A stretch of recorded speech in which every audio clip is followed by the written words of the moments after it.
अतः भारतीय आर्थिक चिंतन की तुलना पाश्चात्य आर्थिक चिंतन से निम्नलिखित बिंदुओं के आधार पर कर सकते हैं। पहला है, भारतीय आर्थिक चिंतन भौतिकवाद के स्थान पर आध्यात्मिकता पर बल देता है।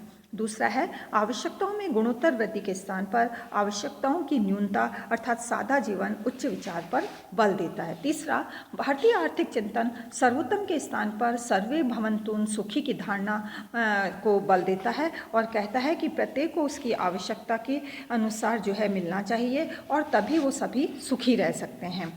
नेक्स्ट है, प्राकृतिक साधनों के शोषण के स्थान पर प्राचीन भारतीय आर्थिक चिंतन प्रकृति के संरक्षण की बात करता है और वो प्रकृति के विवेकपूर्ण दोहन की बात पर भी जोर देता है। और नेक्स्ट है, व्यक्तिगत अधिकारों के स्थान पर व्यक्ति के कर्तव्य के प्रति जागरूकता पर जोर देता है। अगर हम अपने कर्तव्यों की पूर्ति करें तो हमारे जो है अधिकार स्वतः ही संरक्षित हो जाएंगे।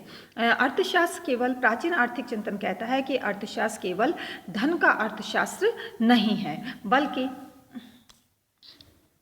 उसमें धर्म की अर्थ पर प्रधानता को मान्यता दी गई है। इस प्रकार से प्राचीन भारतीय आर्थिक चिंतन में जो है वो सह अस्तित्व की भावना को धर्मपूर्ण अर्जन की भावना पर विचार किया गया है। नेक्स्ट है, प्राचीन भारतीय आर्थिक चिंतन की पाश्चात्य आर्थिक चिंतन पर श्रेष्ठता। Superiority of ancient Indian economic thinkers thinking over Western economic thinking। प्राचीन भारतीय आर्थिक चिंतन कई दृष्टि से पाश्चात्य आर्थिक चिंतन से श्रेष्ठ और बेहतर है, जिसको हम निम्नलिखित बिंदुओं के आधार पर विवेचित कर सकते हैं। भारतीय आर्थिक चिंतन में सुखी मानव जीवन के लिए आध्यात्मिकता और नैतिक मूल्यों पर बल दिया गया है, जबकि पाश्चात्य आर्थिक चिंतन केवल भौतिकवाद पर ध्यान देता है।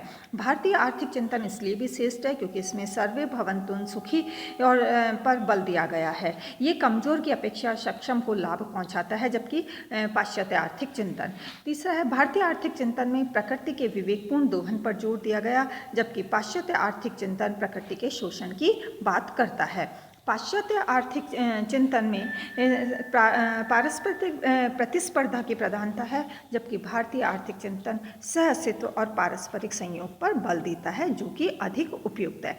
पाश्चात्य दर्शन केवल भौतिक सुखों का प्रतिपादन करता है, जबकि भारतीय दर्शन समग्र सुख का निर्देशन देता है। जहाँ पाश्चात्य दर्शन में व्यक्ति के अधिकारों को प्रधानता दी गई है, वहीं दर्शन व्यक्ति के कर्तव्य पर जोर देकर उसको अधिक अच्छा बनाने पर बल देता है। पाश्चात्य दर्शन धन को अधिक महत्व देकर मानवीय मूल्यों की उपेक्षा करता है, जबकि भारतीय दर्शन मानव को समग्र मानव बनाकर उसके कल्याण की कामना करता है। जहाँ पाश्चात्य आर्थिक चिंतन अर्थशास्त्र को धन का विज्ञान मानकर आर्थिक मानव की कल्पना करता है, वहीं भारतीय दर्शन अर्थशास्त्र को धर्मशास्त्र, नीतिशास्त्र, राजनीति शास्त्र का अविभाज्य अंग मानता है, जो अधिक व्यवहारिक और उचित है। इस प्रकार से हम कह सकते हैं कि पाश्चात्य आर्थिक चिंतन के मुकाबले भारतीय आर्थिक चिंतन अधिक व्यापक, धर्मानुकूल, व्यवहारिक और आध्यात्मिकता के अनुरूप होने से श्रेष्ठ और बेहतर है।